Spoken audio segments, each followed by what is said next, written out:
Have you ever been in a situation where you received a mediocre experience and left that place never to return again? Yeah, I think we've all been there. A few weeks ago, my wife and I went to a local restaurant that had not been open very long. The restaurant was in a location where there had been a chain wood-fire pizza place. And to my knowledge, this new restaurant was not a chain, and it's probably locally owned by somebody right here in the community. The first time we visited, right after it had opened, we were immediately drawn to the aesthetics and the ambiance of the restaurant. The place had a modern flair, and it was warm and inviting. And I could tell we were going to pay a little bit more for what we would consider kind of glorified bar food. But the place looked really appealing. Could be our new favorite haunt. The menu is what I expected. Sandwiches, burgers, and wood-fired pizza. So I got a sandwich and my wife got a pizza. Her pizza was great. And my sandwich, it was just okay. But passable. The service was pretty good, and figured we will come back even though we thought it was just a little bit pricey. Fast forward 1 month, we decide to visit again. This time, I got a burger and my wife got tacos. The food looked delicious when it came out. Although they didn't offer fries, which is a pet peeve of mine when I order a burger, but that's okay. The service was just adequate, and my wife's fish tacos, they weren't very good. My burger was huge. It was a really good looking burger, but it was not very flavorful. And the price was way too high for this type of food. The ambiance was still great, and I would say that the pizza is probably very good, but we won't be returning. Now, you might be asking, why would I share such a story? And what does this have to do with silent quitting?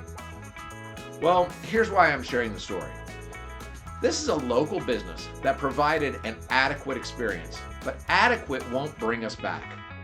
We were satisfied enough with the food that they were serving, and we weren't going to complain. The service was okay, just not great. The prices were about $4 per meal too high, in our opinion. None of that is a deal breaker in and of itself. In short, we were satisfied, but we're certainly not advocates, and we won't return. In fact, I would estimate that the restaurant goes out of business within the next year, and they'll never really know why. So my question to you is this: how do you take care of your clients? Do you give them a reason to want to come back? Do you ever ask them how they felt about their service? How many people do you ask to give you a Google review if you're in business? Okay, now here's the other trick question. You may ask a lot of people to give you a Google review, but how many actually do it? Well, let me tell you something. It's the ones that don't take the time to fill it out that you need to be worrying about. Most people don't take the time to give 2 or 3 star ratings. Either they had a miserable experience and want the world to know, or they were totally blown away and want to be an advocate for you. Sam Walton, the founder of Walmart, used to start every training class with this story. His story goes like this: I'm the kind of person who goes to a restaurant, sits at the table and patiently waits, whilst the waiter does everything but taking my order. I'm the kind of person who goes to a shop and waits in silence, whilst the employee behind the counter finishes the private conversation with the colleague before taking my payment. I'm the kind of person who goes to a gas station and never buzzes, but waits patiently whilst the employee finishes his newspaper read. I'm the kind of person who explains to a supplier his urgency on getting a specific product and does not complain after receiving it 3 weeks later. I'm really the kind of person who enters any commercial establishment and seems to be begging for attention, for a smile, for the employee to do me a favor. And now you must be thinking that I'm just a nice, calm, relaxed, quiet, patient kind of person. But you're wrong. You know who I am?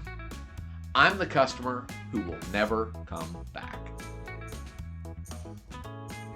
Powerful, isn't it?